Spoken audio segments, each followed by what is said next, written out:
The marble floors shook beneath her heels as Vivian Blackwood burst into the nursery midnight, her heart hammering. But what she saw froze her blood. A stranger, broad ruff, completely unknown, sat in a rocking chair, her baby in his arms. 7 months of endless crying, sleepless nights, and not once had little Emma rested like this. Now against this man's chest, she was silent, peaceful. Vivian's throat locked. Who was he?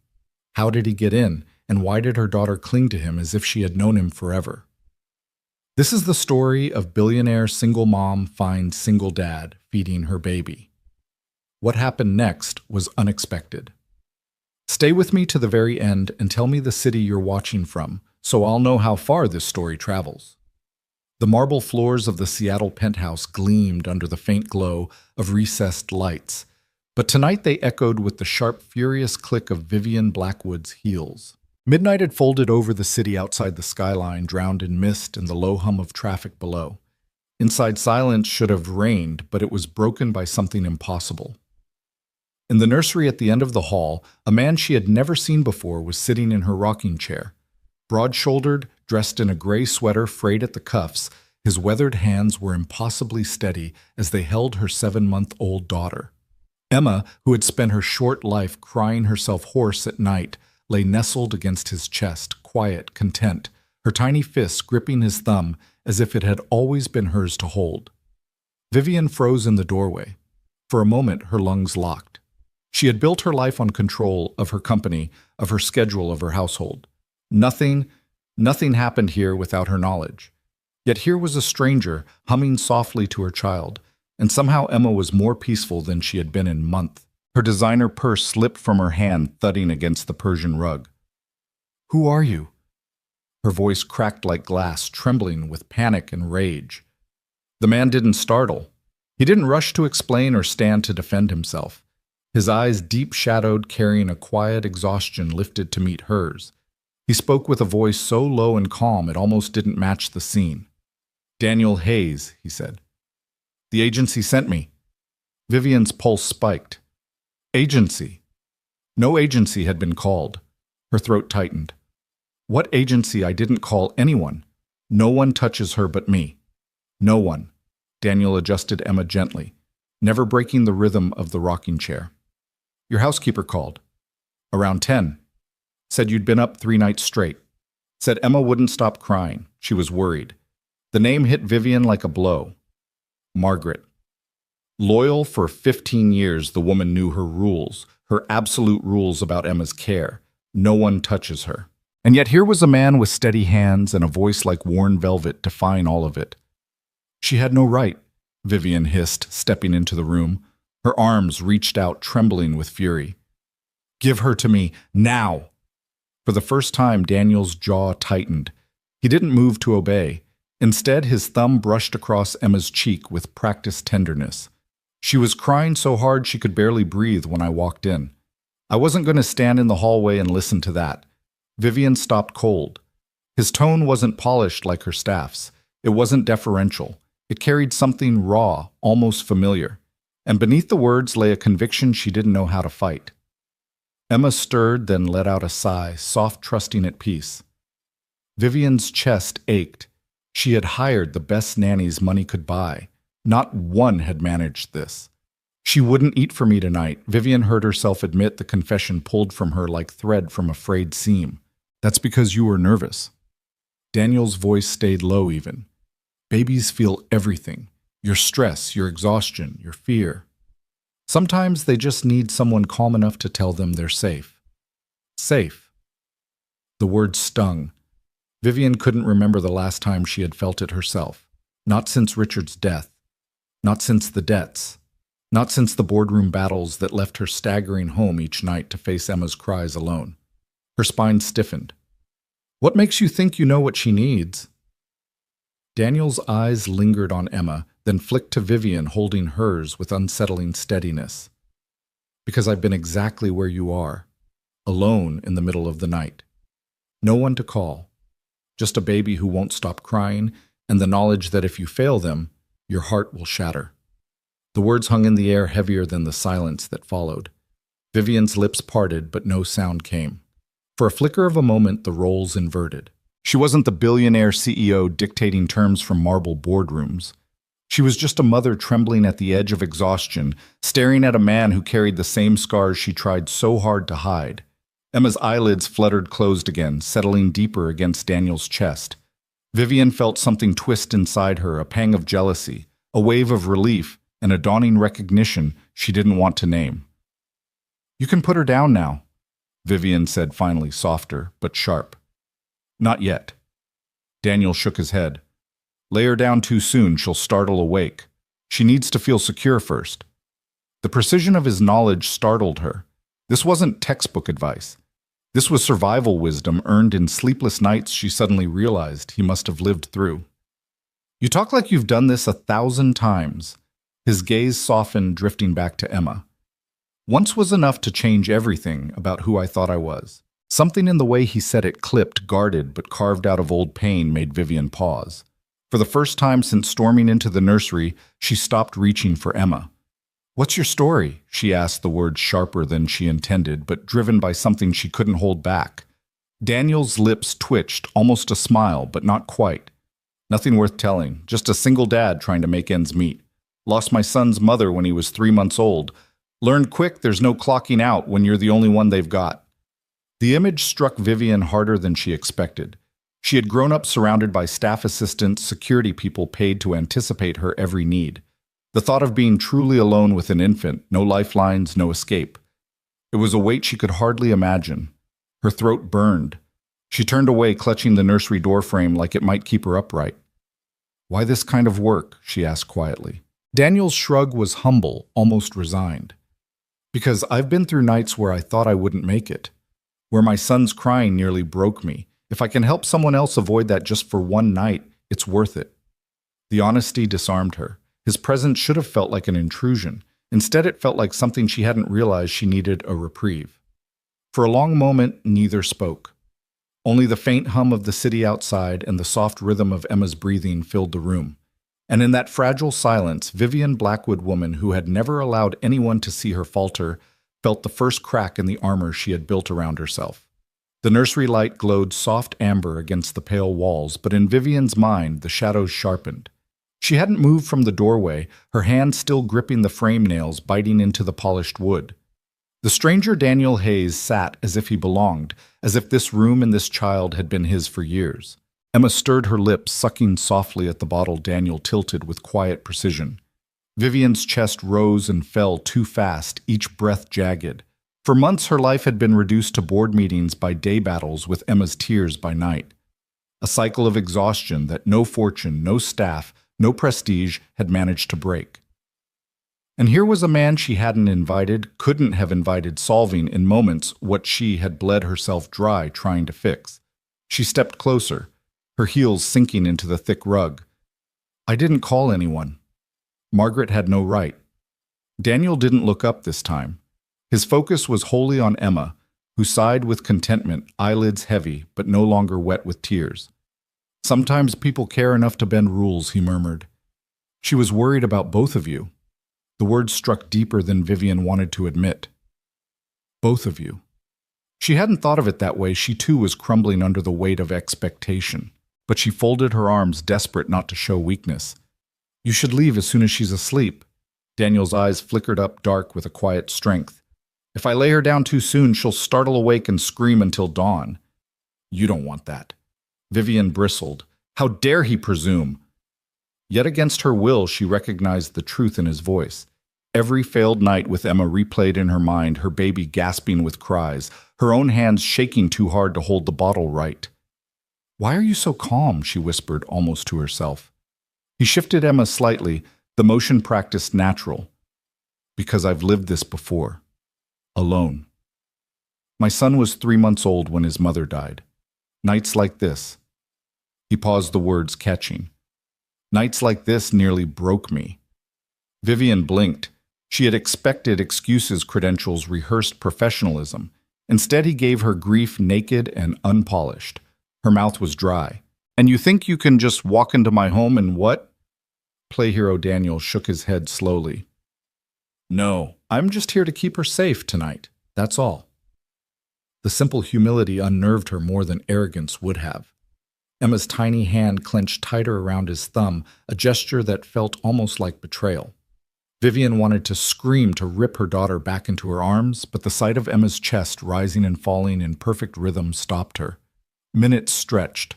Vivian lowered herself into the armchair across from him, her anger cooling into wary curiosity. "So you're a father," she said at last, her tone brittle. "I am. Where's your child now?" Daniel's eyes shadowed. "With my late wife's parents. They helped when I couldn't stand on my feet anymore. He's older now, but I still—" His voice faded. He swallowed hard, then steadied. "I still try to be in his life." The honesty hit her harder than any polished speech. A man admitting failure.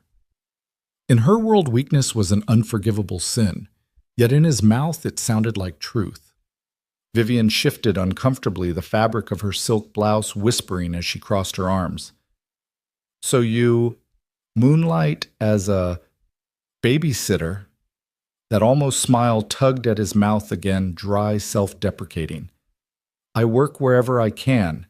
It keeps me close to what I know. And what I know is how hard it is to be alone in the dark with a child who won't stop crying." Silence. Only Emma's soft breaths filled the air. Vivian exhaled, the fight draining from her. She hated how much sense he made. For 7 months she had hired the best nannies with sparkling resumes, nurses with training, and none of them had managed what this weary stranger had done in an hour: bring peace. "You talk like you understand more than most," she said, her tone less combative now. Daniel looked down at Emma, brushing her cheek with his thumb. "When you've had to figure it out alone, you learn fast. Every baby cry is a language. You fail enough nights, you either give up or you adapt." His words pulled something raw inside her chest.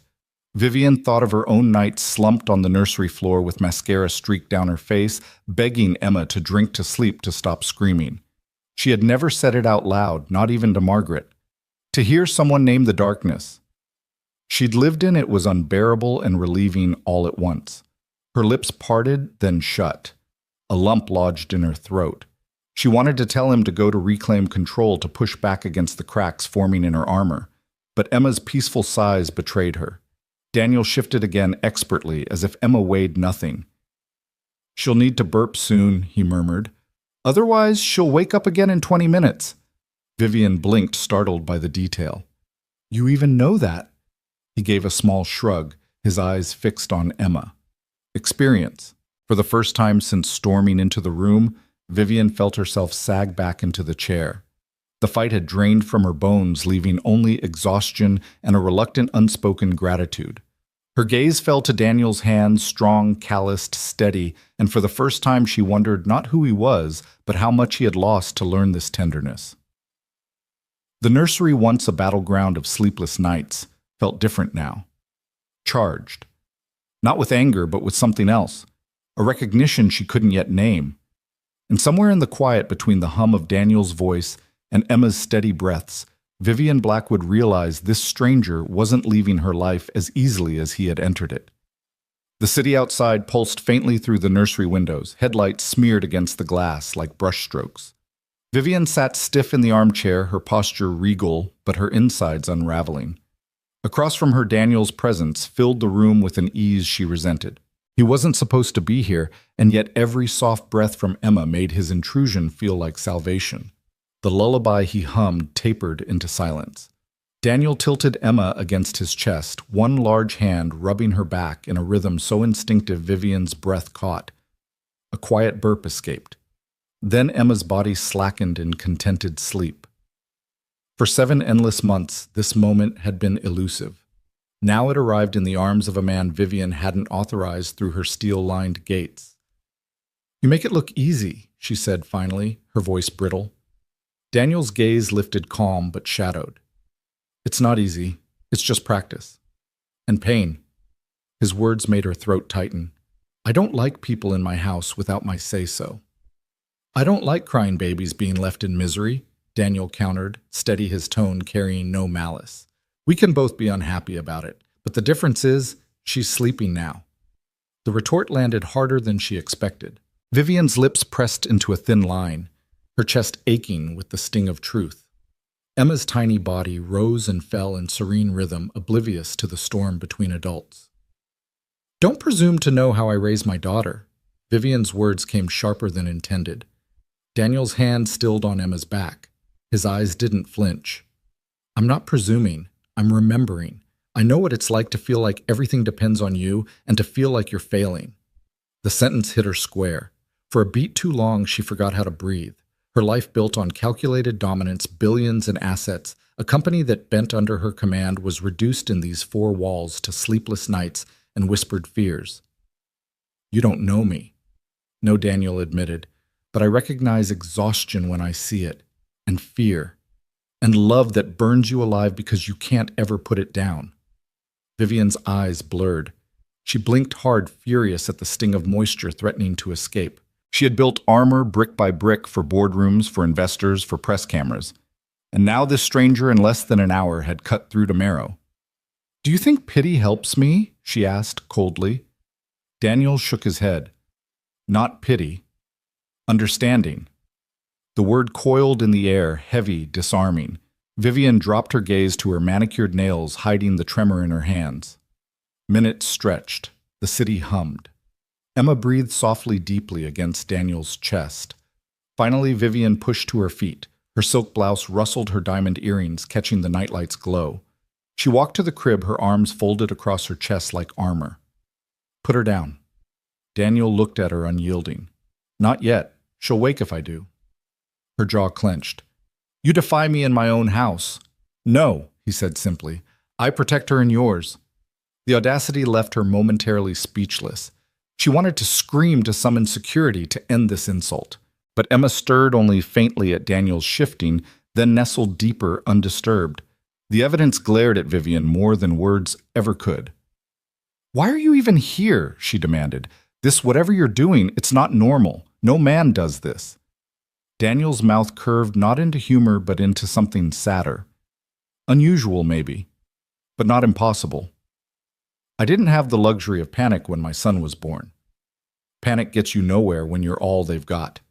Vivian blinked, caught off guard again. "So what? Because you survived your own nightmare, you think you're qualified to step into mine?" He adjusted Emma slightly. His movements so fluid they silenced her protest. "No, because I survived mine. I can sit here and tell you you're not alone in yours, whether you want me here or not." The declaration cracked through her defenses more than she wanted to admit. Her throat burned again and she turned toward the window, masking her face in shadow. "I don't need anyone," she muttered. Daniel's reply was soft but piercing. "No one does until the night they finally admit they do." Her breath hitched. For a fraction of a moment, Vivian felt weight lift, as if someone had quietly shifted the burden she'd carried too long. She hated it. She wanted it. She didn't know which more. "You should go when she's asleep," Vivian said again, but the words rang hollow.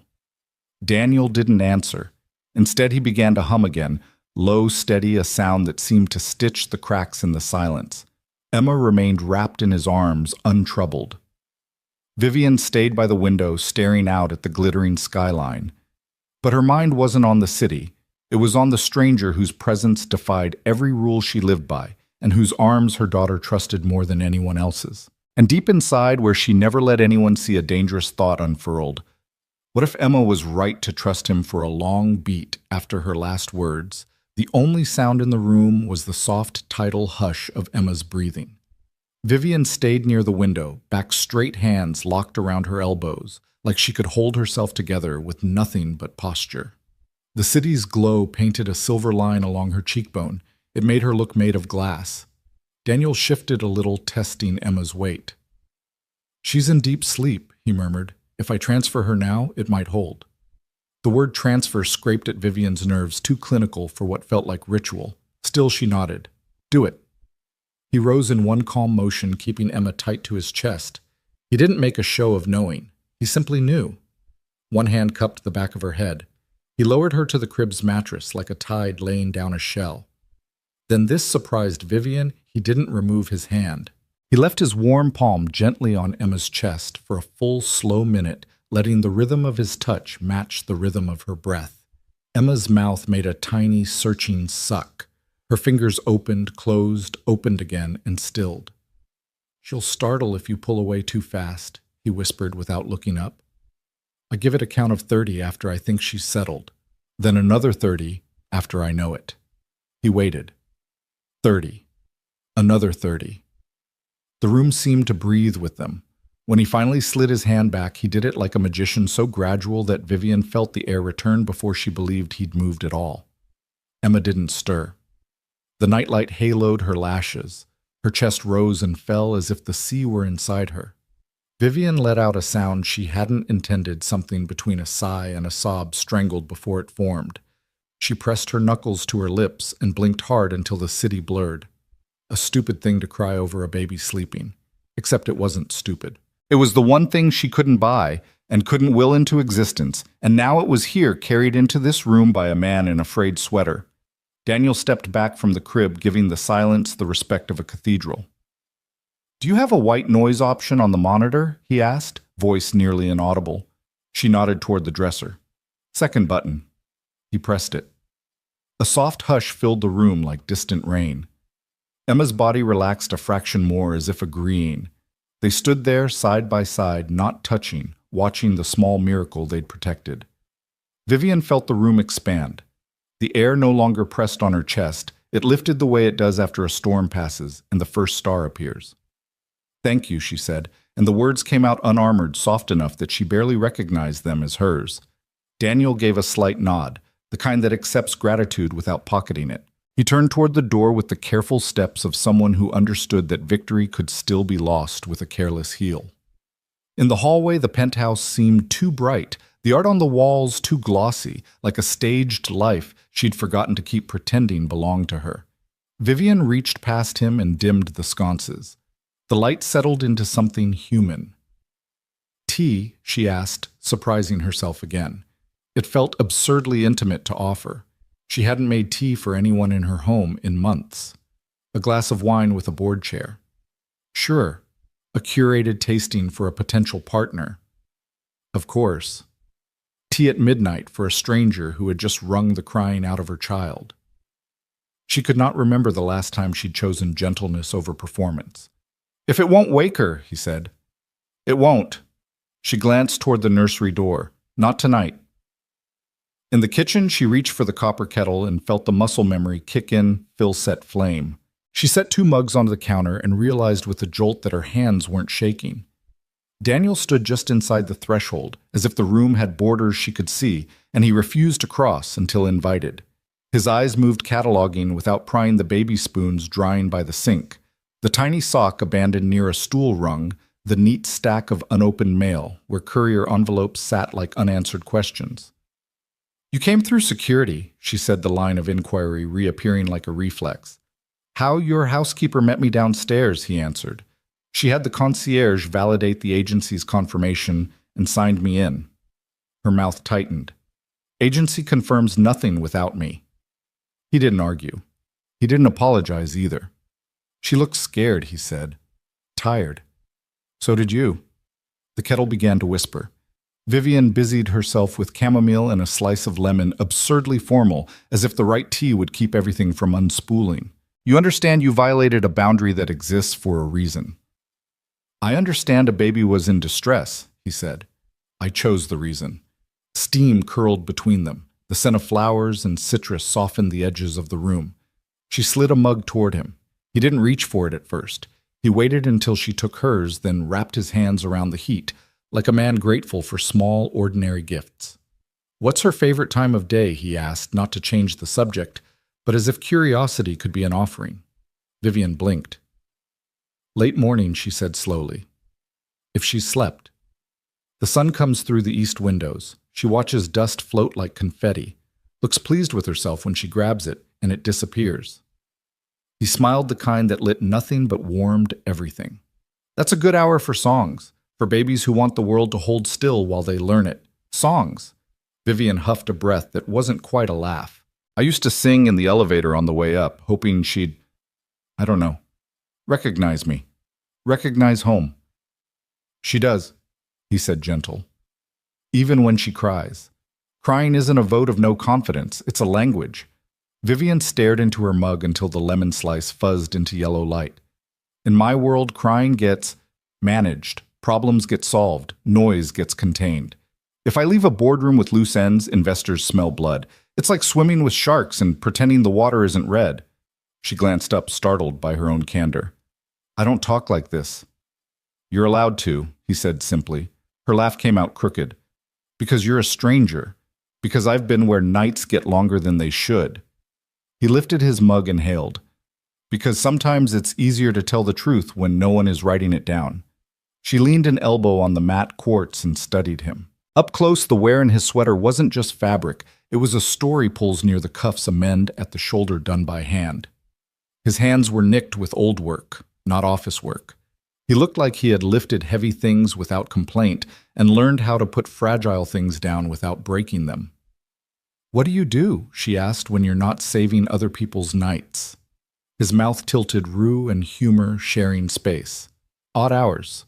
Shift work. Some security. Some driving some. He stopped himself with a tiny shake of the head, a private line he wouldn't cross. Enough to keep a roof. Keep the lights. Enough to be available when someone calls at 10 and says a baby can't breathe between sobs. The omission pricked at her curiosity, but she let it lie. His restraint didn't feel like secrecy. It felt like respect. As if his story wasn't a card to play, but a weight to carry without asking someone else to hold it. What's his name? She asked quietly. Daniel took a second before answering, like he rolled the word in his mouth to taste it first. Connor. The name made space in the kitchen, a small chair pulled up to their table. How old? 8. He rubbed his thumb along the mug's rim. He learned to ride his bike on a Saturday I wasn't there. He said it like a confession, not to be forgiven, but to be known. I watched the video later. He wobbled, corrected, kept going, like kids do. What did you do? She asked. I cried in my car, he said, bare as bone. Then I called him and asked him to tell me how it felt. He said, like the wind finally said yes. The smile that followed didn't quite reach his eyes. Kids have a way of saving their parents without trying. Vivian's throat tightened. Like the wind finally said yes. She thought of Emma sleeping 2 rooms away, thought of the months the wind had said no to everything she asked it to carry. I don't know how to do this, she admitted. Not with excellence, not the way I do everything else. You already are, he said. You haven't quit. That's excellence when there's no applause. She looked away because looking at him made the truth land too cleanly. I hired experts. They all failed. They didn't fail, he said. They weren't you. Sometimes the answer is consistency, not credentials. He gestured toward the dark hallway. She knows your smell, your step, the way you whisper hello. We can build around that. We. The word caught. She set her mug down with care. There is no we, Mr. Hayes. Daniel, he corrected gently. Daniel, she echoed, and the name felt like a stone tossed into still water rings moving outward. You came tonight because someone let you in without my permission. That will not happen again. He nodded acceptance without argument. Understood, but she added against all her own rules. If you write down what you did, timing bottle temperature, the hand on her chest thing, she made a clumsy motion suddenly shy of terms. I would appreciate it. He reached into his back pocket, pulled out a small spiral notebook, and flipped to a clean page. His handwriting was neat, measured. He wrote Emma at the top like a vow. Then he listed what seemed like ritual warm bottle to just below body temp. Hold vertical, pause at 3 minutes for burp, transfer after first limb drop, hand on chest 90 seconds, white noise low. He added a final line. If you feel your breath speeding up, sit first, then pick her up. She'll match you. He tore the page, slid it across the counter. Vivian took it and stared so hard the letters doubled. She folded the paper once, then again smaller than it needed to be, as if the size made it easier to hide and keep. Thank you, she said, steady this time. You're welcome. From down the hall, the white noise purred on a gentle hush. The kettle clicked as the metal cooled. Up here, the city surrendered to deeper night. Traffic thinned to the occasional whisper. Ian listened for the familiar dread to return, the sense that any second would bring the next failure. It didn't. The quiet held. "You should go," she said at last.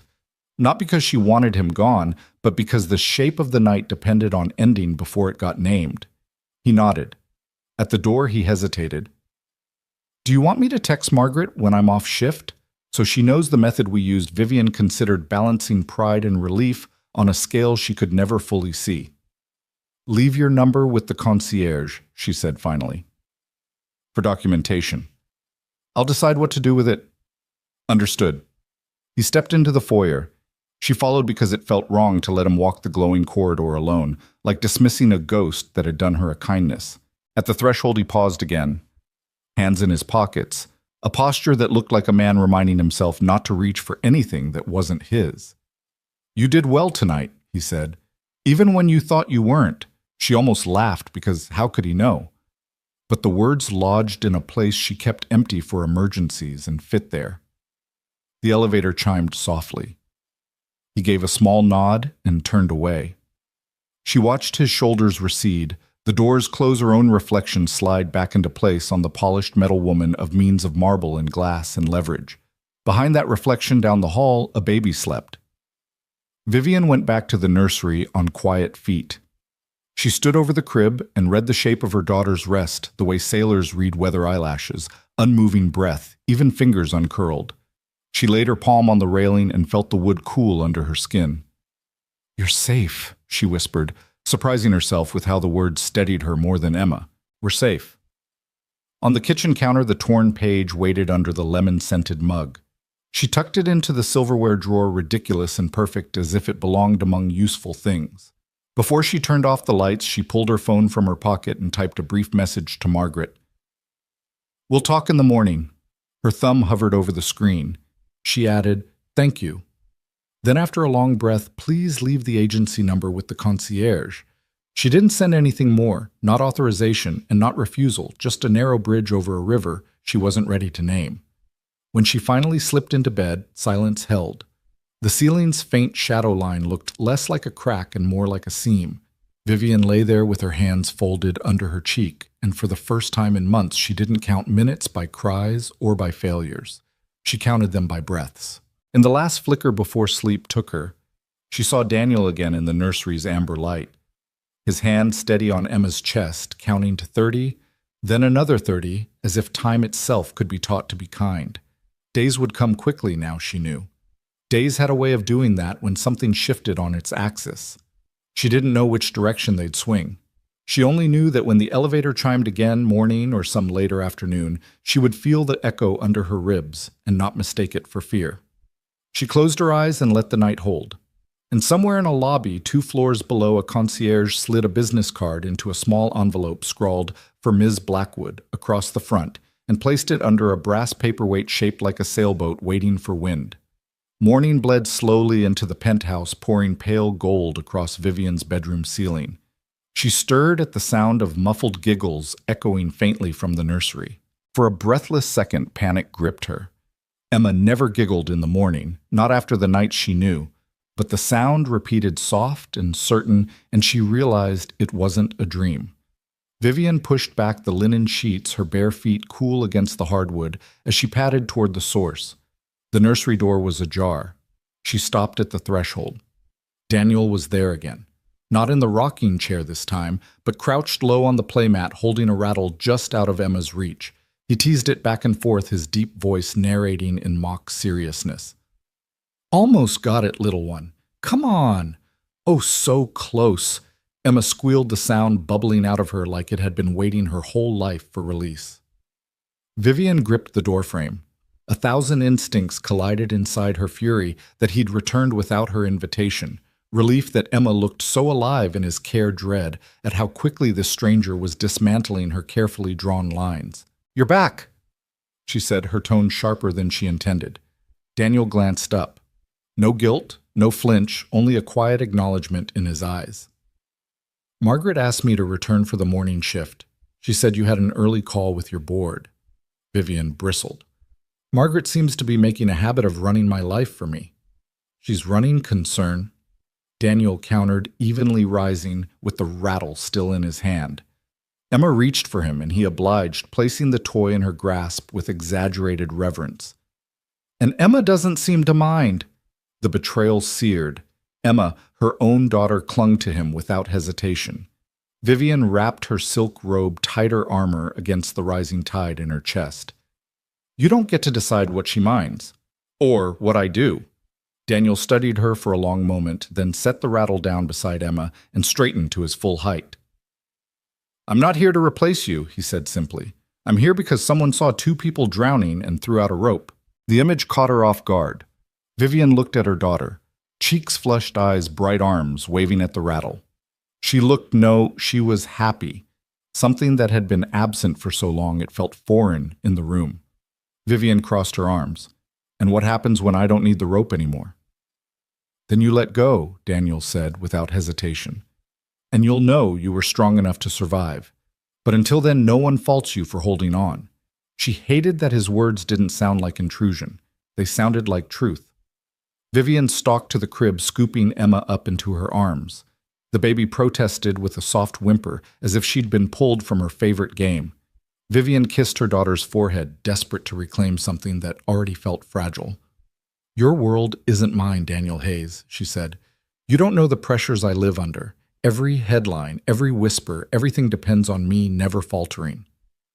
I know, Daniel said quietly. And I also know babies don't care about headlines. They care about heartbeat and breath and whether the arms holding them are steady. His words slid under her defenses before she could block them. She hated how much he was right. Emma squirmed, tugging at Vivian's hair until she loosened her hold. With a gurgle of determination, she reached again for Daniel. The gesture cut Vivian deeper than she expected. She hesitated, then reluctantly let him take the child back into his arms. Daniel lifted Emma high, earning a squeal of delight that echoed against the nursery walls. See, he murmured to Vivian. She already knows joy when she feels it. You gave her life. I'm just helping her laugh. Vivian turned away, swallowing hard. Her phone buzzed from the dresser, 3 missed calls from the board chair. Work clawing at her door, even here in her most private space. She silenced it suddenly, unwilling to let that world intrude on this fragile moment. When she turned back, Daniel was swaying with Emma in his arms, her cheek pressed to his shoulder, her rattle clutched like a trophy. He didn't look like staff. He looked like family.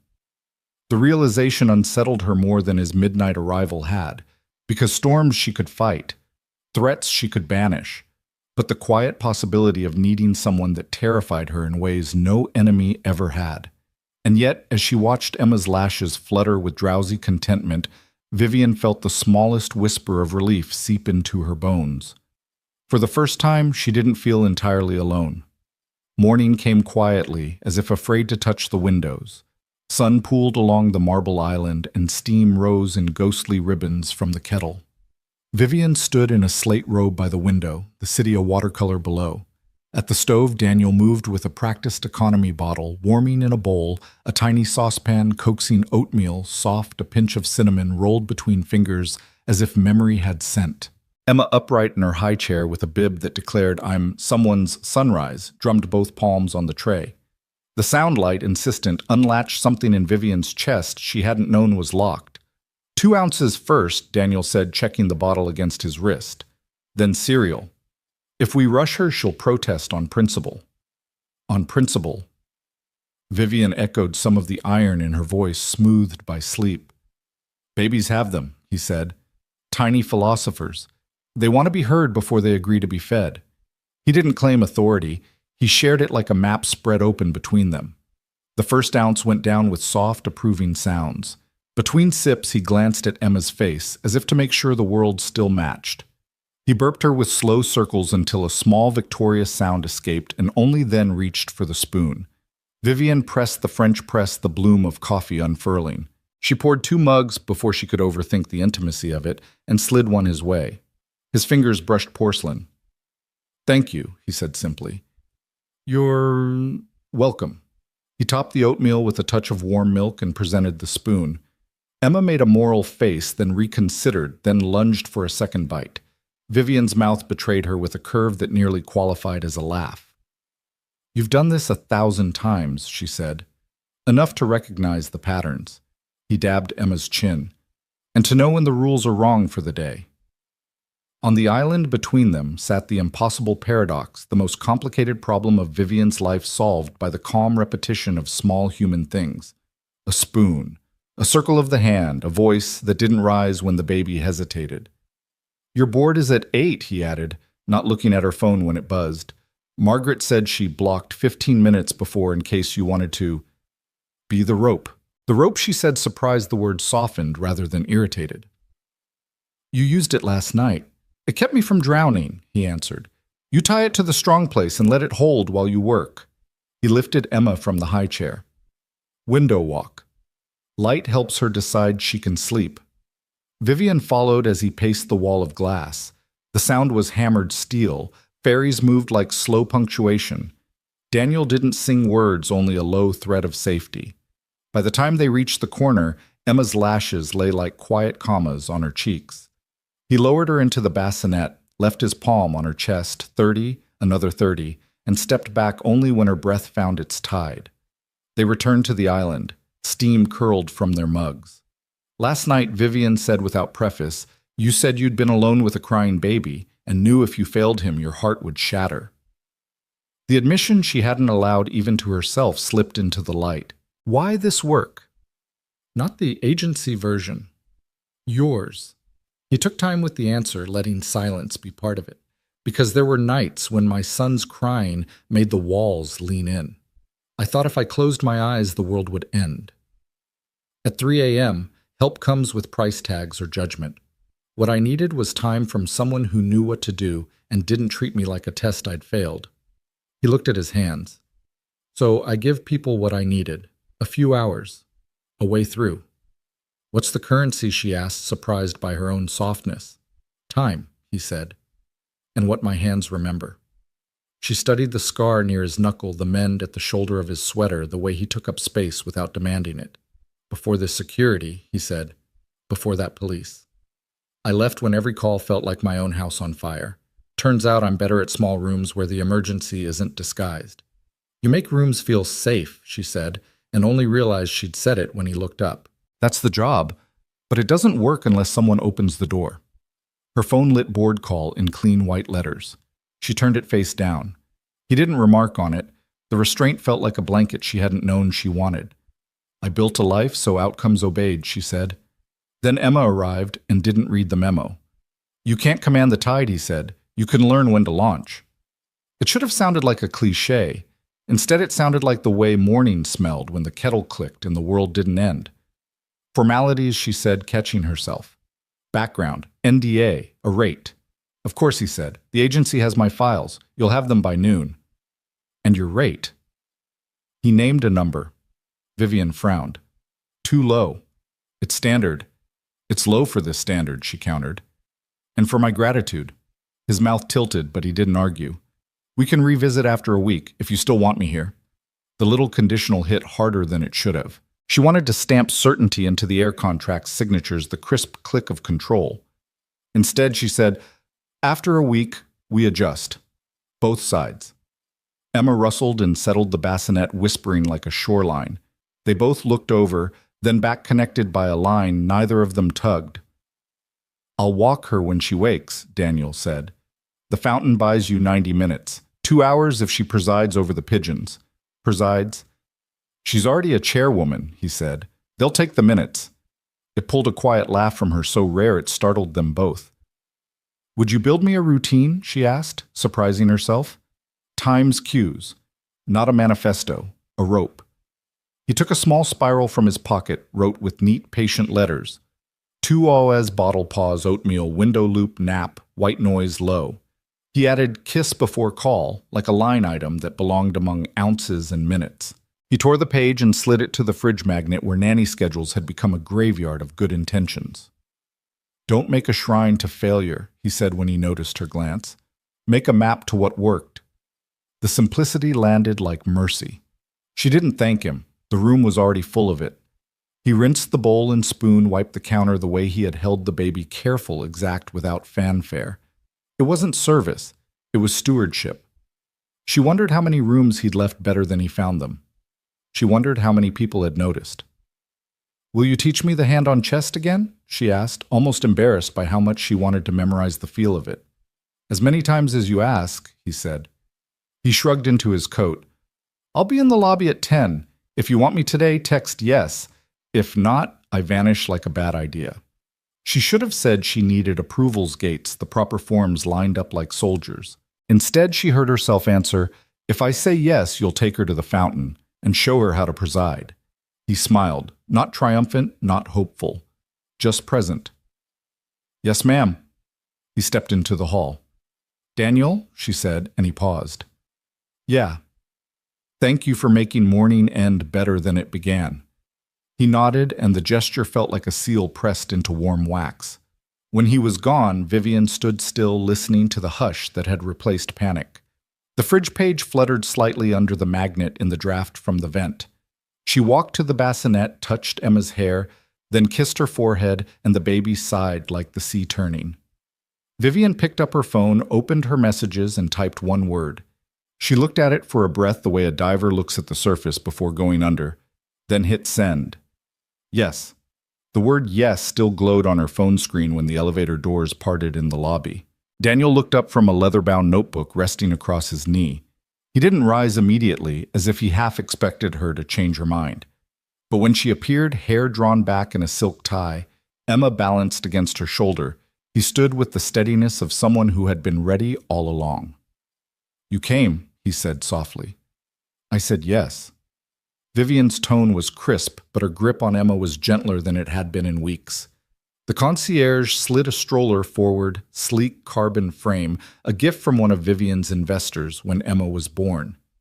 Daniel unfolded it with the ease of a man who had assembled a dozen with his own hands, clicked the harnesses without fumbling, and took Emma as if she had always belonged there. Outside, Seattle's morning pressed crisp and damp against their cheeks. They moved past glass towers into the smaller streets that stitched neighborhoods together. Vivian walked a half step behind her heels, striking the pavement, but it was Daniel who set the pace. He angled the stroller toward the waterfront where gulls wheeled and the air smelled faintly of salt. At the fountain he stopped. Pigeons clustered heads, bobbing eyes sharp for crumbs. Daniel crouched, lifted Emma out, and set her carefully at the edge of the stone basin. Her tiny palms smacked the granite with authority. There he said half to her, half to Vivian. "The chairwoman presides." Emma squealed, delighted. A pigeon flapped close, then away. Daniel chuckled. "First order of business, redistribute the breadcrumbs fairly." He produced a small bag from his coat pocket. "Margaret said you don't let her near processed snacks, so oatmeal biscuits." Vivian blinked. "You carry oatmeal biscuits?" "Never know when you'll need to bribe birds." "Or toddlers." He broke one into crumbs, letting Emma scatter them clumsily. The pigeons bobbed closer, a council convened. Vivian watched something tight in her chest, loosening with every squeal. For once, Emma wasn't wailing or clinging. She was curious, commanding. The sight should have filled Vivian with pride. Instead, it filled her with a bittersweet ache because the person unlocking this joy wasn't her. "She's never laughed like that with me," she admitted before she could stop herself. Daniel glanced over his shoulder. "That's not true." "She laughs, just not always in the ways you expect. Sometimes the rhythm is different." Vivian folded her arms as if the wind had chilled her.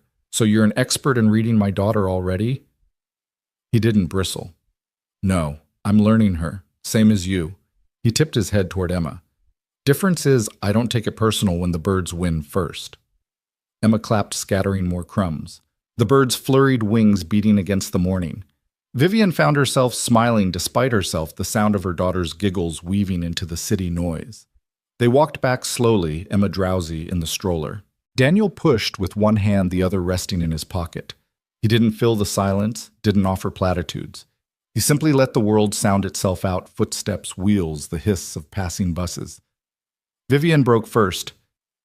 "You said last night you used to be police." Daniel nodded once. Why leave? His jaw tightened, but he answered. Because every call started sounding like my own house. Every siren was my son's cry. And one day I missed a detail. A small one.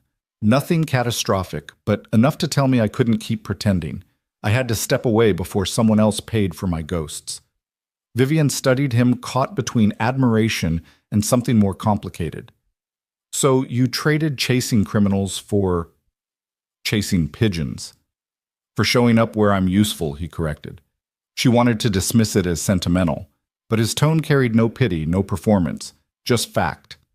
Back at the penthouse, Margaret greeted them, her eyes softening at the sight of Emma sleeping in the stroller. Vivian bristled, ready to scold her housekeeper for bypassing her authority again. But when Margaret whispered, "She looks so happy," Vivian's fury faltered. Daniel transferred Emma to her crib with the same ritual as the night before, hand steady on her chest. 30, another 30. Vivian stood in the doorway, arms folded, but this time she wasn't guarding territory. She was memorizing. When he emerged, she said, "Don't mistake this for permanent." Of course. His eyes held no triumph, only patience. "You decide what permanent looks like." She almost told him to leave. Instead, she heard herself say, "Stay for lunch, then go." His mouth tilted into something small but genuine. "Yes, ma'am." It was the first time in months the penthouse dining table would seat more than two. The dining table gleamed under the light of the chandelier, a vast slab of walnut that usually felt too wide for just two chairs. Today, the empty expanse between them carried less loneliness. Daniel sat opposite Vivian's sleeves rolled up posture, unhurried.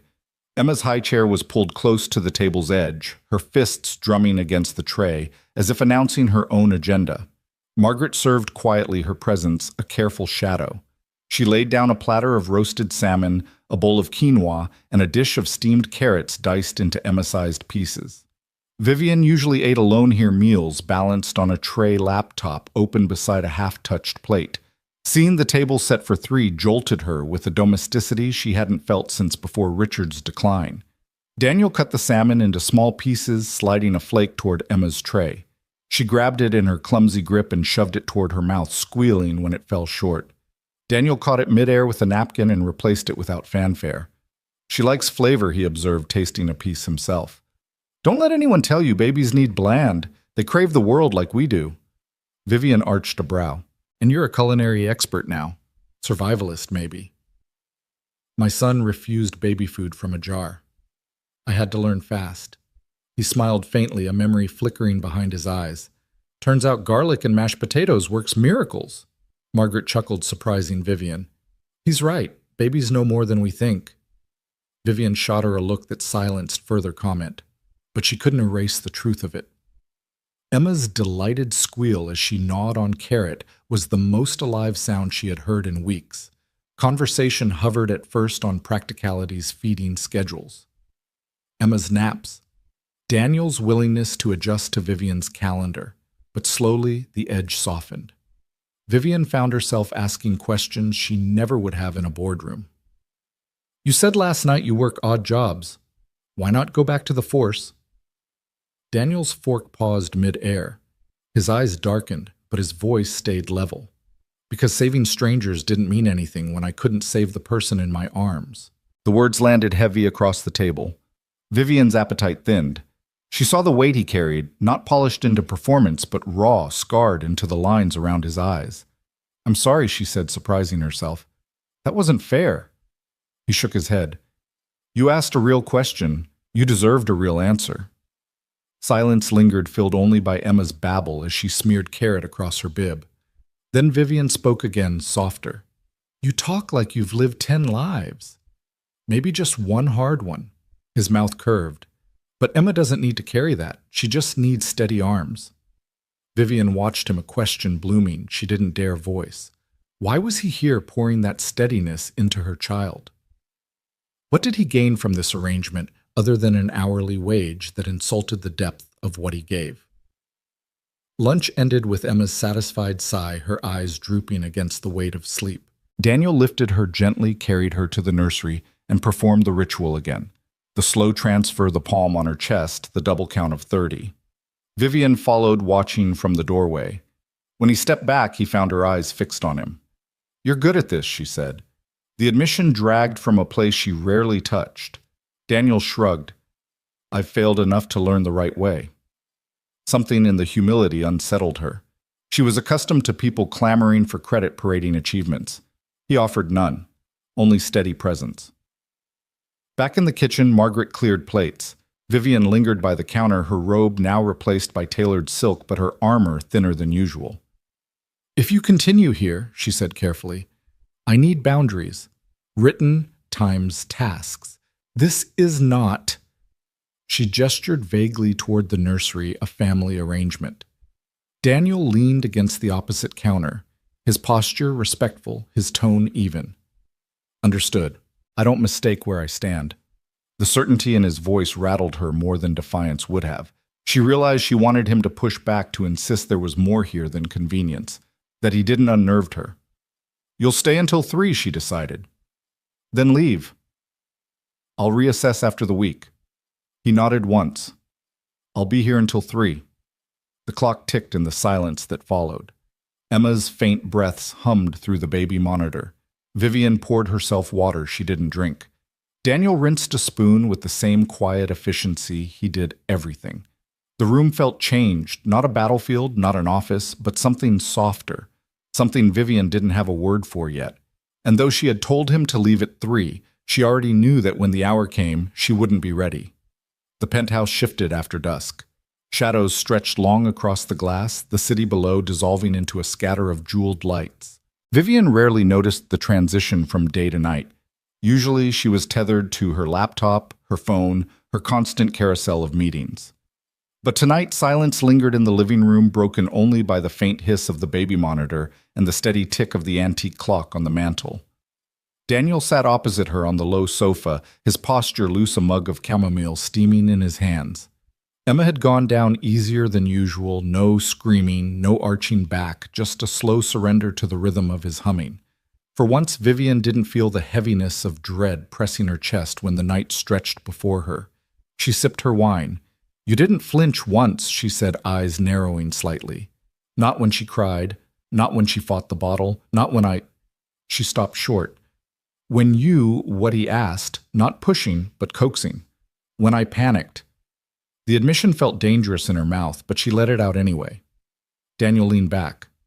"Because I've been there. More nights than I'd like to count." Vivian's brows knit. "You keep saying that, but you haven't told me what it means." His jaw worked, the faint clench of memory bracing itself. He set the mug down and rubbed his palms together slowly, like warming them against ghosts. "Connor," he said at last. "My son." He was 3 months old when his mother Sarah died. Vivian's grip on her glass tightened. The name hung in the room like a bell toll. She had complications after delivery, Daniel continued, voice low. "One day she was laughing in our kitchen, the next she was gone. Just like that. And suddenly I was alone with a baby who didn't understand why the world had broken in half." Vivian swallowed, hard heat pressing behind her eyes. She imagined herself in his place, stripped of Margaret, stripped of wealth, stripped of staff, alone with Emma in those endless nights. The thought threatened to cave her in. "I thought I could muscle through," Daniel said. "I was still on the force. Long shifts, overtime, sirens at all hours. I told myself I was strong enough to carry both loads, work and Connor. But the truth, I was drowning. Every night he screamed, I heard the echo in every call I answered. Every accident, every fight, every kid left crying in a back seat, I saw him. I carried all of it back home." Vivian didn't breathe. The room was too quiet, his voice too raw. "One night I forgot a step. Just something small. Missed a detail in a report, but it mattered. My sergeant called me out. And I realized I couldn't trust myself to hold someone else's life steady when my own was shaking apart." His throat tightened, but he forced the words. "So I stepped down. Not because I wanted to, because if I didn't, someone else would pay for my ghosts." The silence that followed pressed in like weight. Vivian set her wine glass down, fingers trembling against the stem. For once, she didn't know the script. Not CEO, not mother. Just woman facing a man who carried scars carved deep. "I'm sorry," she said softly. Daniel shook his head. "Don't be. Sorry doesn't change the fact. What matters is Connor's alive. He's 8 now, healthy. With Sarah's parents most of the time, because they can give him the stability I couldn't back then." "And you see him?" she asked, tentative. "As much as I can. Soccer games, weekends. I'm rebuilding. His gaze drifted to the baby monitor. I took jobs like this because it felt closer to him, like maybe I could rewrite those nights by helping someone else survive theirs. Vivian's throat tightened. She stared at the wine swirling in her glass, her reflection fractured in the crimson. I used to think strength meant never asking for help, handling everything myself, even when I couldn't. That's not strength, Daniel said quietly. That's stubbornness wearing a crown. The words pierced. She gave a broken laugh. You've known me one day and already diagnosed me. I haven't diagnosed you, he said. I've recognized you. That's different. She looked up, met his eyes, and felt the air shift. For months she had drowned behind boardroom smiles, glossy magazine spreads, a life curated for envy. And now across the table a man in a threadbare sweater saw through all of it, not with judgment, but with understanding. Emma's faint sigh carried from the monitor, and both their heads turned instinctively. A shared reflex like parents long accustomed to guarding the same child. When their eyes met again, something electric lingered between them. Not romantic, not yet, but raw human connection. Vivian exhaled slowly. You should know. I thought you were dangerous when I first saw you in her nursery. You were right to think that Daniel said. Any stranger holding your child is dangerous, until they're not.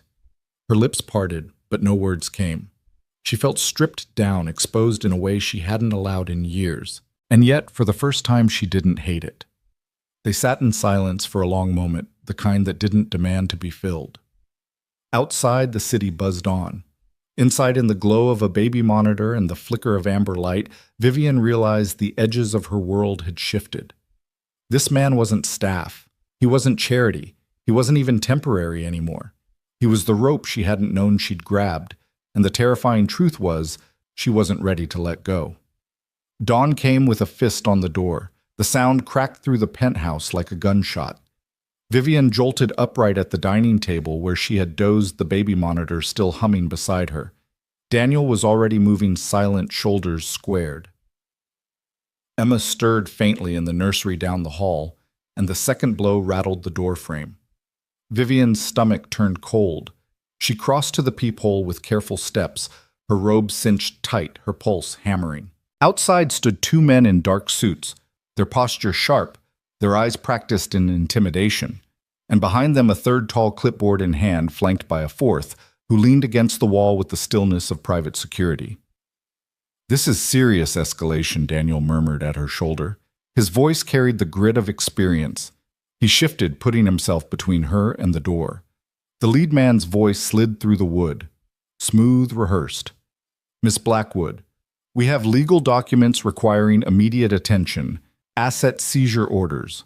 Open up. Vivian's heart slammed against her ribs. Asset seizure. Her late husband's debts she had been assured were resolved, rising like corpses from graves she thought she'd buried.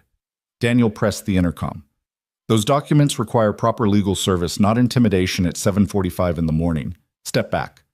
The reply came sharp. This is your last chance. We can do this easy or we can do it hard. The threat rang heavy in the hall. Vivian felt her legs tremble. For all her billions, for all her marble floors and glass towers, she stood here like prey in her own home. Daniel's stance hardened. He moved closer to the intercom, his voice calm, measured, lethal in its steadiness. Here's what's going to happen. You're going to step away from this door and pursue this through proper channels. If you're still here in 60 seconds, I call Seattle PD. You don't have authority here. You think you can stop us, one barked. I have the authority of someone who knows what legitimate law enforcement looks like, Daniel answered. And this isn't it. The silence on the other side was sharp enough to cut. Vivian pressed her hand against her mouth, her breath unsteady. Emma whimpered faintly in the nursery, sensing tension, but not yet crying. Finally, footsteps. A murmur of heated conversation. The elevator chimed. The men retreated. But relief didn't come. Vivian sagged against the wall, her body trembling. They'll be back, she whispered. Probably Daniel agreed. He turned to her eyes, steady voice low. But next time we'll be ready. The weight of his words pressed deep. For the first time in months, Vivian realized she wasn't standing alone on the battlefield. She forced a breath past her throat. Why do you sound like you've done this before? Daniel's gaze didn't waver. Because I have. The truth lingered between them like smoke heavy with the promise of more storms. The penthouse was quieter than usual after the men left, but the silence wasn't peace, it was the fragile hush after lightning. Vivian lingered near the window arms, crossed tight against her chest, her reflection ghosted in the glass. The skyline sprawled beneath her indifferent glittering like nothing had happened. Daniel stood by the door still and alert as though waiting for the next knock. His frame looked carved out of stone shoulders, squared eyes sharp. He hadn't relaxed since the men left. You knew exactly what to say, Vivian finally whispered, her voice hoarse. You knew how to make them step back. Daniel turned slightly, his expression unreadable. Because I've seen that type before. They push to see where the cracks are. If you show fear, they'll keep pressing. She scoffed bitterly. So what did I show? Because my hands were shaking so badly, I could barely keep the robe tied. You didn't open the door, he said simply. That's strength. Her throat tightened. She wanted to argue, to throw his words back at him, but her voice broke instead. I didn't feel strong. I felt powerless. Daniel's eyes softened. He crossed the room slowly, as if approaching a skittish animal. Powerless would have been letting them inside. But you didn't. Vivian's arms loosened. She stared at him, the weight of her world pressing against the one steady figure who hadn't flinched. You stood in front of me, she murmured, like you'd already decided they'd have to go through you first. That's what anyone would have done. No, she said sharply, shaking her head. Not anyone. My own lawyers, my board, even people I've trusted for years. When trouble comes, they scatter. You didn't. You stayed. Daniel said nothing. He didn't need to. The truth was etched in his stance, in the quiet control that had steadied her panic. Her voice dropped lower, trembling, but steady enough to carry meaning. You're the only safe thing I've had in a long time, Daniel. The words seemed to stun even her. She hadn't planned them, hadn't meant to voice them. They slipped out raw, unpolished, but true. Daniel's jaw flexed. For a moment he looked away as though her confession carried too much weight. Vivian. He started, then stopped, shaking his head. She pressed on. I built walls so high, even I couldn't climb out. And now you're here, not asking for anything, just holding the ground beneath me when it feels like it's crumbling. Daniel's eyes met hers, then steady and piercing. Don't put me on a pedestal, he said quietly. I'm not unshakable. I've got my cracks too. Vivian exhaled a laugh that wasn't quite laughter. Maybe that's what makes you real. Everyone else in my world hides their cracks. You don't. Emma's cry cut through the fragile quiet. Both of them turned instinctively, their shared reflex tightening the invisible thread between them. Daniel was already moving toward the nursery, but Vivian caught his wrist, stopping him. I'll go, she said. Her own voice startled her. Usually she let Margaret, or now Daniel, handle Emma's midnight unrest. But something inside her shifted tonight. She wanted Emma to feel her arms, not just others. Daniel nodded slowly, releasing the moment to her. Vivian crossed the hall, heart pounding in sync with Emma's cries. She lifted her daughter from the crib, whispering shakily, I've got you, sweetheart. Mommy's here. Emma quieted quicker than Vivian expected, little head pressing against her shoulder. Tears pricked Vivian's eyes as she rocked gently, the nursery light casting soft halos on the wall. For once, she didn't feel like a stranger to her own child. When she returned, Emma settled again. Daniel was still standing near the door, watchful, silent. His presence filled the room like armor she hadn't realized she'd needed. Their eyes met again. Something wordless passed between them. Something fragile. Something dangerous. Something she couldn't yet name. The morning after brought no peace. Vivian sat at the long dining table, her phone glowing with a list of missed calls. Attorneys, bankers, even a veiled threat disguised as a courtesy reminder from a debt recovery firm. Each notification was a stone in her stomach. Daniel lingered near the counter, pouring coffee. He watched her in silence, gauging the weight pressing on her shoulders. She finally spoke, voice low but sharp. They won't stop, Daniel. Those men last night were just the beginning. If I keep pretending this will go away, it's Emma who pays. Daniel set the mug down, his tone steady. What are you thinking? Vivian lifted her gaze. I'm thinking I need to face them. Not send another lawyer, not hide behind security. Me. His brow furrowed. Vivian, they're not playing by rules. You walk into that room, they'll smell blood. That's what they do. And what's the alternative? Keep Emma in a penthouse under siege, live in fear every time there's a knock at the door. Her hand trembled, but her voice sharpened. No, I won't let her grow up thinking her mother bought safety but never earned it. Daniel studied her. He saw more than resolve. He saw desperation hardening into courage. He rubbed his jaw. If you're going, you're not going alone. Her lips curved in a bitter half-smile. I was hoping you'd say that. By noon they were in her car, the sleek black sedan humming through the city's streets. Vivian drove knuckles white on the wheel, her usual chauffeur distance stripped away. Daniel rode shotgun, his gaze scanning the sidewalks, the rearview mirror, every alley they passed. The Marine in him had returned silent, calculating, already bracing for impact. You've done this before, she said quietly, her eyes on the road. Done what walked into rooms where you knew people wanted to break you. He didn't answer right away. Finally, his voice came rough. Too many times. Her throat tightened. She wanted to ask more, but the building loomed ahead, a low, nondescript structure on the waterfront. Its glass doors shaded its windows tinted. It didn't look like an office. It looked like a trap. Daniel's hand brushed her forearm lightly. Stay behind me. Speak only when you have to. They'll try to rattle you. I'm used to people trying to rattle me, she whispered. Not like this. His eyes locked on hers. These men don't care about headlines or shareholders. They care about leverage.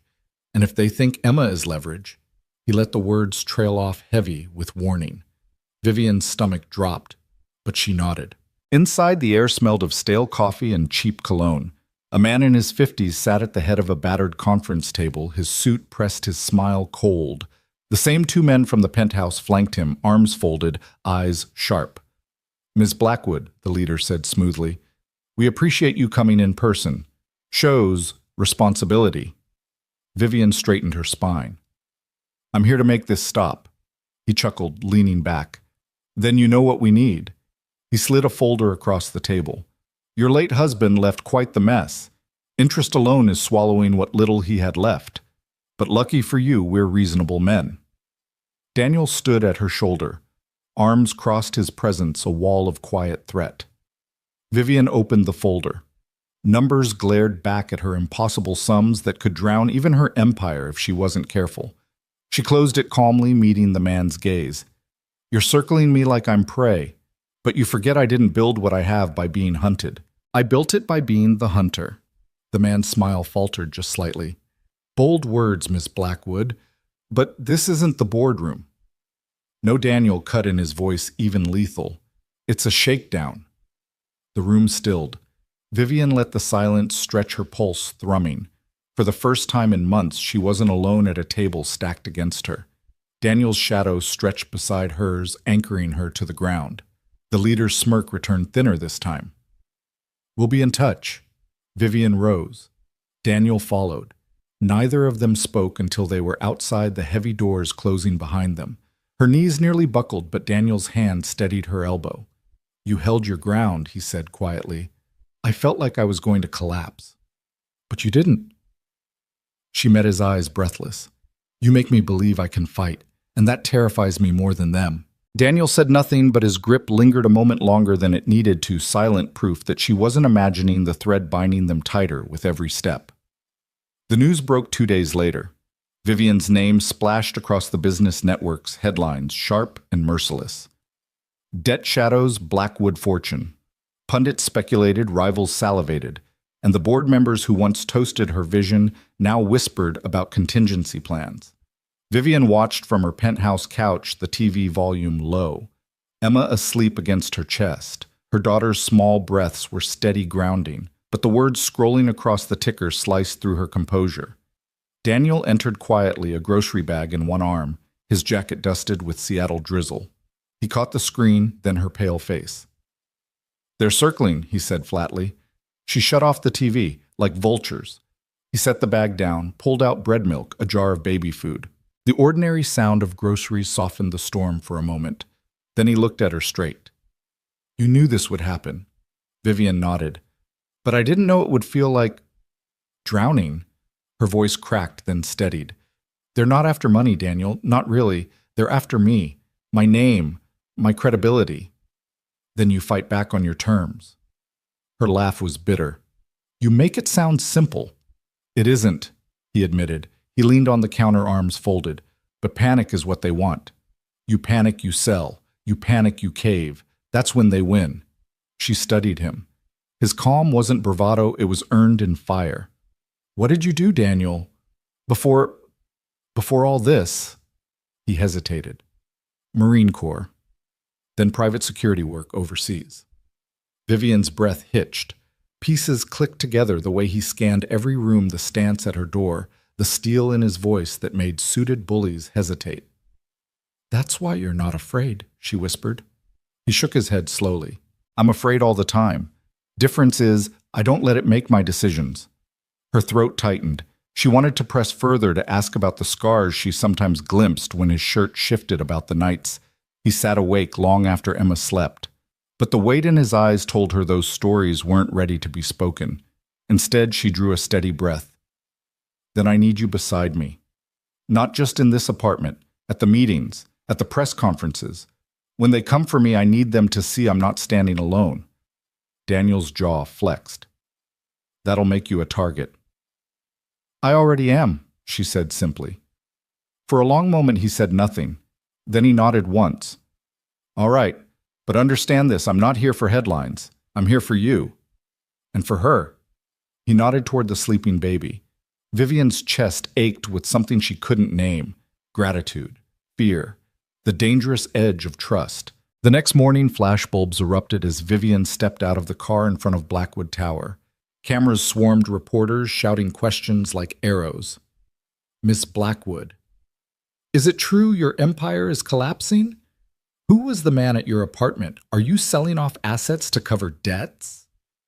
Daniel walked at her side, broad and steady, his presence cutting a path through chaos. His hand brushed her elbow, not possessive, not showy, just there. Anchoring. Vivian lifted her chin, her voice crisp. I'm not here to answer rumors. I'm here to do business. The cameras flashed brighter. Inside the tower, her board waited, faces tight, eyes sharp. Vivian entered with Daniel behind her, and for the first time in weeks, she didn't feel like prey walking into the den. She placed her bag on the table, met every gaze head on. You've seen the headlines. Now you'll hear from me. Blackwood Industries is not collapsing. We've survived worse storms than opportunistic debt collectors. A board member scoffed. That's easy to say, Vivian, but perception drives markets. Right now, perception says you're weak. Daniel shifted subtly behind her chair, his presence a silent rebuttal. Vivian felt it ripple through the room. She straightened, her tone steel. Then we change perception. Not by hiding. Not by caving. By standing. For once, the room was quiet. Later, as the board dispersed, Daniel murmured, You did more than stand. You turned the tide. Vivian exhaled slowly. Maybe. Or maybe I just bought us another day. Daniel's eyes held hers unwavering. Sometimes another day is all you need. And in that moment, she believed him. By the end of the week, Vivian knew silence was no longer an option. Rumors multiplied faster than she could contain them, bleeding into every corner of her empire. Investors called with panic thinly veiled as concern, and employees whispered in corridors wondering if their jobs would vanish overnight. So she decided to strike first. The press conference was set for Friday morning at the Marriott downtown. The ballroom had been converted into a media den, rows of chairs, cameras perched on tripods, microphones crowding a long podium. A giant Blackwood Industries banner loomed behind the stage, its colors bold, unflinching. Vivian stood in the green room, hands trembling as she adjusted the cuffs of her navy blazer. She had faced shareholders worth billions, senators who could make or break regulations, but this felt different. Today she wasn't defending quarterly numbers. She was defending her name, her legacy, her daughter's future. Daniel waited by the door, arms crossed, his presence as steady as ever. He hadn't spoken much that morning, but his eyes stayed on her, scanning every detail like a soldier preparing for battle. You think I'm making a mistake? Vivian said without looking up. I think you're walking into fire, Daniel replied evenly, but sometimes the only way out is through. Her lips curved into a thin, humorless smile. That's the first time you've sounded like one of my motivational posters. Daniel allowed the corner of his mouth to twitch, but his gaze didn't waver. Difference is, I mean it. The room was packed when she stepped onto the stage. Flashbulbs burst instantly, a storm of light that nearly blinded her. She squared her shoulders, gripping the podium, and began. Good morning. You've heard the rumors, you've seen the headlines, but I'm here to tell you Blackwood Industries is not collapsing. Yes, there are debts tied to my late husband's ventures debts I did not create. And yes, opportunists have tried to twist those numbers into a noose around my company's neck. She paused, letting the murmurs ripple. Daniel stood just off stage, his silhouette a constant anchor in her periphery. But I did not build this company to fold under pressure. I built it to endure, to create, to provide livelihoods for thousands of families. And I will not let shadows rewrite the truth. The applause started hesitant, then grew. For a heartbeat, hope pulsed in the room. Then a voice cut through the noise.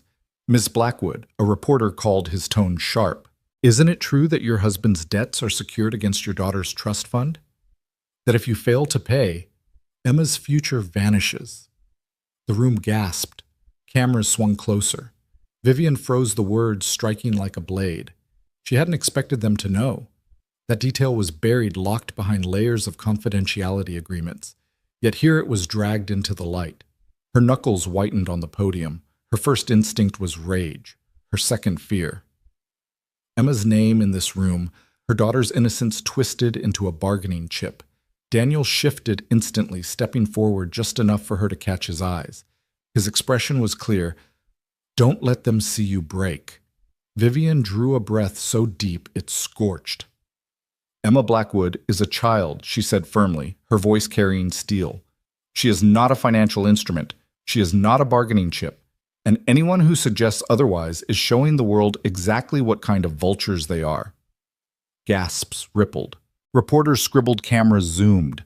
Vivian's pulse thundered, but her gaze didn't falter. The moderator quickly called for the next question, but the damage was done. The narrative had shifted. Emma was no longer invisible. She was in the storm now. Back in the car, silence pressed thick. Vivian stared out the window, her reflection pale in the glass. They're going after her now, she whispered. My baby. They'll drag her name through the mud to get to me. Daniel's voice was low, lethal.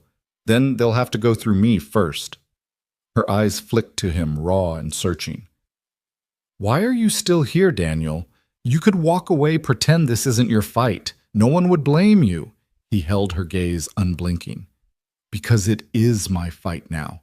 You and Emma, you're under my watch, and I don't abandon what I protect.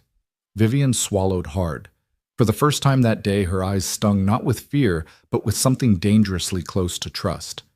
The attack came faster than either of them expected. By Monday morning, Daniel's name was plastered across tabloids that had never cared about him before. Headlines screamed, "Mystery Man living with Blackwood heiress."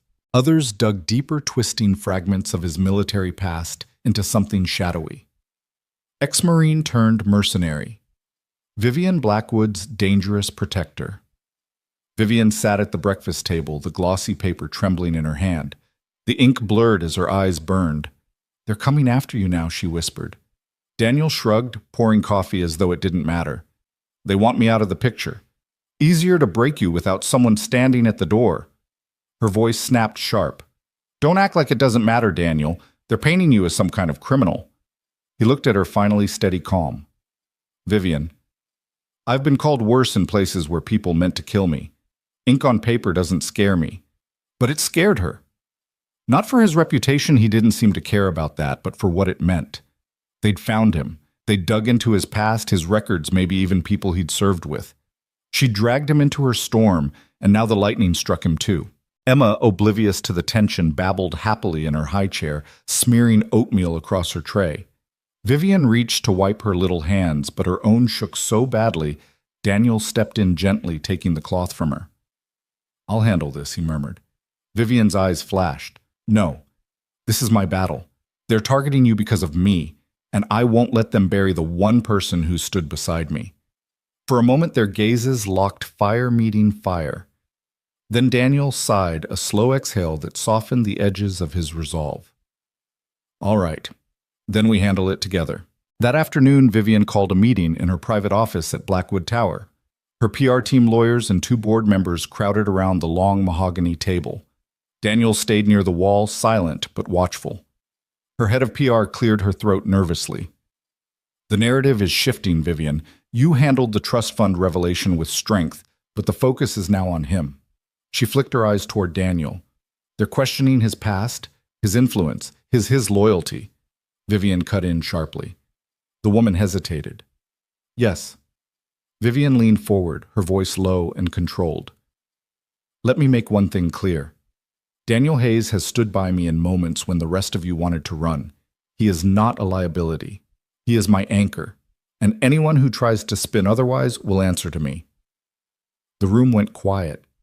Even Daniel's eyes flickered with something she couldn't quite read, surprise, maybe even gratitude.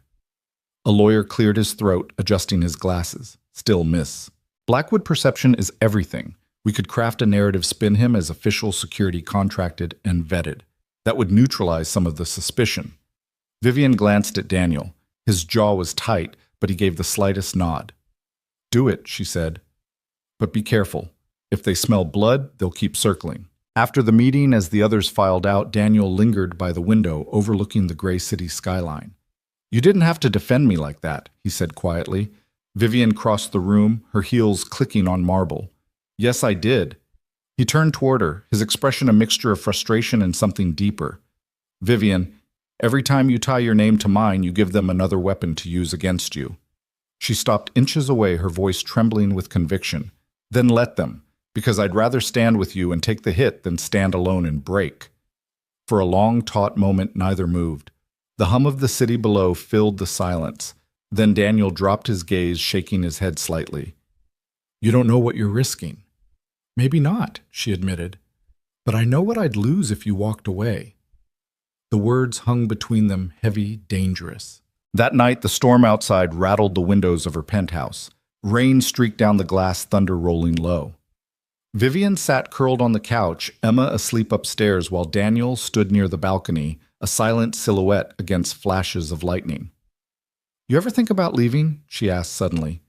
He didn't turn. Every day. Old habits. Scan for exits, plan the retreat. It's automatic. And yet you're still here. Daniel finally looked at her, the storm reflecting in his eyes. Because every time I think of walking out that door, I remember Emma's laugh. And the way you looked when those men showed up like you'd been fighting alone too long. I can't walk away from that. Vivian's throat closed. For once, she didn't try to fill the silence with words.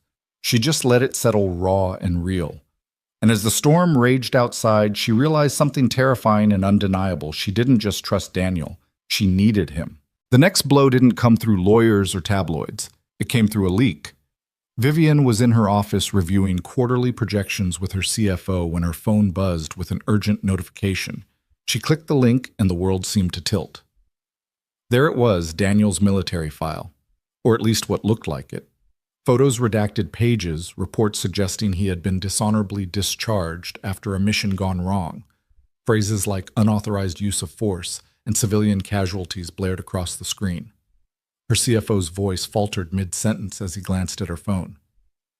Is that about your security detail? Vivian snapped the device face down, pulse racing. Meeting's over. She dismissed him before her composure cracked. When Daniel arrived minutes later, called by her trembling voice, he read the leaked file without flinching. His jaw locked, his hand tightening around the edge of her desk. This is fake, he said finally, his tone cold. Sloppy forgery. Half these dates don't line up, but they don't need it to be real, do they? They just need people to believe it. Vivian rose from her chair, pacing the length of the office.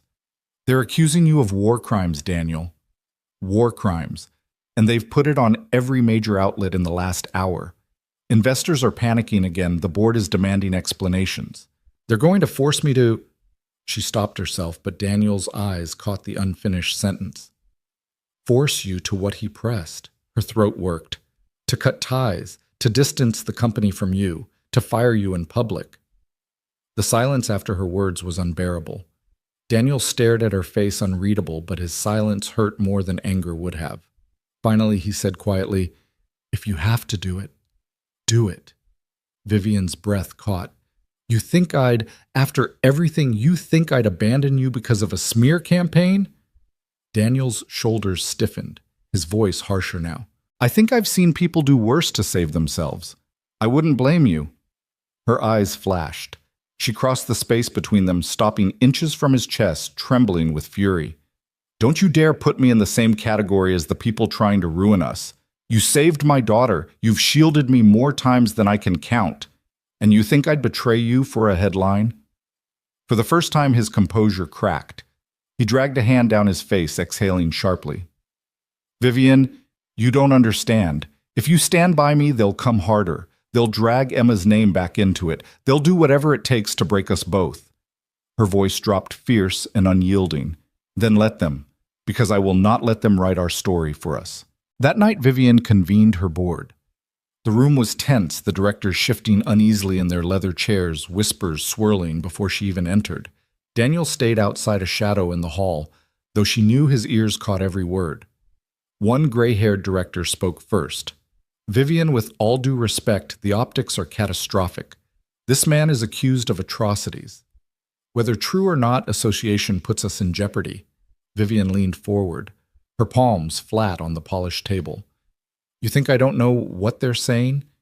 You think I don't see the headlines, but I also know the man they're talking about. He's not some stranger. He's the reason I'm still standing. He's the reason Emma is safe in her bed at night. If you think I'll throw him to the wolves to save our stock price, you don't know me at all. The room froze. The power in her voice, the raw conviction, silenced even her fiercest critics. Another director cleared his throat. Miss Blackwood, surely there must be a compromise. There is no compromise, she cut in. Not on this. Either we weather this storm together, or I'll take the company private again. My fortune built it once. I can build it again without you. The weight of her words crashed into the room. Shocked faces widened eyes. She'd called their bluff, and they knew it. Later, as she stepped into the hallway, Daniel waited, his expression guarded. How bad was it? Vivian exhaled, leaning against the wall. Bad. But they know now I won't abandon you. Not ever. For a long moment, Daniel just looked at her as though searching for cracks in her resolve. When he found none, something in his stance softened. You don't know what that means to me, he said quietly. She reached out her hand, brushing his forearm, a touch that lingered longer than it should. Maybe I do. The space between them felt charged, alive, fragile. For the first time, Vivian realized this wasn't just loyalty. This was something neither of them had dared name yet, and that made them more dangerous than ever to the enemies circling outside. The shift happened when Daniel decided they'd been on the defensive too long. For weeks, they'd endured the smears, the knocks on doors, the headlines meant to choke them. But Daniel's training had taught him one thing: if you never strike back, you'll eventually be cornered. And Vivian had reached the point where fear had burned itself into steel. One night, with Emma asleep upstairs and the rain slicking the city in silver, Daniel spread a series of files across Vivian's dining table. Not leaks, not forgeries, real documents. Where did you get these? She whispered, staring at the stamped seals, the names, the quiet trails of money transfers. Contacts, Daniel replied. He didn't elaborate, but his eyes were hard. I called in favors. Men I served with, people who still believe in honor. They traced the leaks, the attacks, all of it, straight back to one person.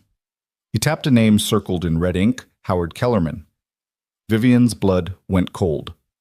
Howard Kellerman, chairman of Kellerman Capital, her late husband's fiercest rival.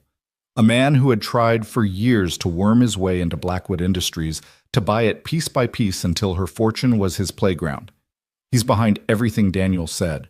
The debt collectors, the leaks, even the forged files. He's been pulling strings to isolate you, force a collapse, then swoop in when you're too broken to fight back. Vivian's voice shook, and dragging you through the mud was just leverage. Daniel's jaw clenched. Collateral damage. For a moment, silence filled the penthouse, broken only by the hum of the storm outside. Vivian pressed her hands flat to the table, trying to steady herself. What do we do? She asked finally. Daniel met her eyes. We hit back. The next morning, Vivian strode into Blackwood Tower with Daniel at her side. Her employees turned their heads, whispers following them down the glass hallways. She ignored it all. Her mind was sharp, her heart steady. In the boardroom, she laid down Kellerman's files like weapons. "Ladies and gentlemen," she began, her voice cutting clean through the room. "We've been playing defense for weeks. But now we have proof. Every attack against this company, every lie, every smear leads back to Howard Kellerman." Gasps rippled. Some faces paled, others hardened. One director sputtered, "You can't accuse him without—" "I'm not accusing," Vivian cut in. "I'm proving. These are authenticated records of shell companies transferring funds to smear outlets, private investigators hired under false names, payments to tabloids that released the forged files on Daniel. This is no coincidence. This is an orchestrated takedown." She glanced at Daniel, standing like a sentinel against the wall. His presence alone gave weight to her words. Now she continued, her tone colder. "We can go public with this. Expose Kellerman for what he is. Or we can stay quiet, let him keep tearing us apart and watch everything we've built collapse." The decision was obvious. That night, Vivian and Daniel sat side by side in her office, drafting the statement that would change everything. She typed slowly, carefully, her words measured but sharp. "Blackwood Industries has been the victim of a coordinated smear campaign funded and orchestrated by Howard Kellerman. Evidence has been secured and verified by independent auditors. We will not be silenced. We will not be intimidated, and we will not abandon those who have stood by us." When she finished, she leaned back, her shoulders trembling. Daniel placed a hand over hers on the keyboard. "You sure about this?" he asked softly. "Once it's out there, it's war." Vivian turned her head, meeting his gaze. "It's already war. This is just the first time we're fighting back." For a long beat, their hands stayed together on the keyboard, the weight of unspoken things pressing between them. Daniel broke the silence. "No matter what happens, Vivian, I'll be here. I'm not leaving." She swallowed, her throat tight. "I know." And for the first time since the storm began, she believed it. When the statement went live, the reaction was instant. Headlines flipped. News anchors debated Kellerman's name with fire in their voices. Investors rallied, furious at the revelation of corporate sabotage. And Howard Kellerman himself, once smug in his distance, was suddenly dragged into the light, his empire trembling. Vivian watched it unfold on the evening news, Emma asleep against her shoulder. Daniel stood behind her, arms crossed, silent but steady. The tide had turned. For the first time, the predators were on their heels. But Vivian knew the fight wasn't over. Men like Kellerman didn't surrender. They struck harder when cornered. And when the counterattack came, she and Daniel would have to be ready, not just as allies, but as something more. The counterattack came faster than even Daniel expected. 3 days after Vivian's statement went live, a subpoena landed on her desk. Federal investigators, allegedly tipped off by anonymous sources, demanded she testify regarding fraudulent accounting practices. Every news station screamed the story within hours, painting her as the face of corruption. Howard Kellerman had fired his last bullet, and it was aimed straight at her heart. By evening, protesters gathered outside Blackwood Tower, chanting her name with venom. Reporters swarmed the sidewalks, their microphones jabbing at the air like weapons. Upstairs in the penthouse, Vivian sat stiff-backed in her armchair, Emma sleeping against her chest, her hand trembling against the baby's hair. "They're going to destroy me," she whispered. Daniel crouched in front of her, his hands steady on her knees. "No," he said. "They're going to try, and then we're going to burn them down with the truth." Her eyes lifted to his, wet and uncertain. "What if I lose everything?" Daniel didn't flinch. "Then you'll still have Emma, and you'll still have me." The words cracked something open inside her. She'd spent years building walls shielding her heart behind empire and armor. But now, with the city baying for her blood, the only thing holding her upright was the man in front of her, the man who had walked into her life with nothing but quiet strength and a promise to protect. The next morning, she walked into federal court, Daniel at her side. Cameras flashed like lightning storms. Reporters screamed questions. "Ms. Blackwood, did you falsify records? Is your bodyguard a war criminal? Do you deny Howard Kellerman's allegations?" Vivian stopped on the courthouse steps. She turned, facing the sea of lenses, her voice carrying sharp and clear over the chaos. "Howard Kellerman has tried to bury me under lies. He forged files on my security chief, smeared my late husband's name, And now he dares accuse me of crimes I did not commit. Well, here's the truth. I will not be intimidated. I will not let a predator steal what my family built, and I will not stand alone." She reached for Daniel's hand, gripping it tight, holding it high for the world to see. "This man has protected my child, my company, and my life. And I will protect his name in return. If you want to call us guilty, then call us guilty of standing together." The crowd roared. Some booed, but others cheered, their voices rising above the jeers. The image of the billionaire widow and the single dad veteran, hand in hand on the courthouse steps, blazed across every screen in America within minutes. Inside the hearing unraveled Kellerman's scheme piece by piece. Daniel's contacts, subpoenaed as witnesses, testified under oath. Independent auditors confirmed every fraudulent transfer traced back to Kellerman Capital. The forged military files were exposed as fabrications. By the time Vivian finished her testimony, the tide had turned completely. The prosecutors withdrew, and the judge ordered an immediate investigation into Kellerman. When Vivian and Daniel emerged onto the courthouse steps, the same crowd that had jeered now surged with applause. Chants of "Blackwood, Blackwood" rolled like thunder down the street. Vivian blinked back tears as she lifted Emma into her arms, the baby blinking wide-eyed at the noise. Daniel leaned close, his voice low enough only for her. "You did it." "No," she whispered back, her eyes meeting his. "We did it." That night, the city was quieter. Vivian stood on her balcony, the skyline glittering against the dark. Daniel joined her, his sleeves rolled up, the lines of exhaustion etched across his face. For once, he looked at ease, like a man who had finally laid down a burden. She turned to him. "What happens now?" He shrugged lightly. "You rebuild. Kellerman's finished. The company will heal." "That's not what I meant," she said softly. Her eyes searched his brave in their vulnerability. "What happens to us?" Daniel's throat worked. He stepped closer, his voice low and certain. "That depends on you." Her hand found his fingers threading together. "Then let's find out."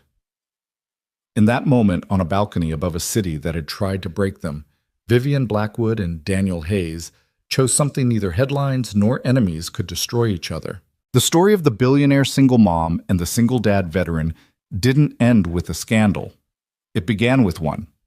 Because what the world saw as survival was in truth the start of something bigger, an alliance built on trust, on sacrifice, on love, born in the fire of adversity. And though storms would come again, they knew this, no one was taking away what they'd fought for. Not this time. Not ever.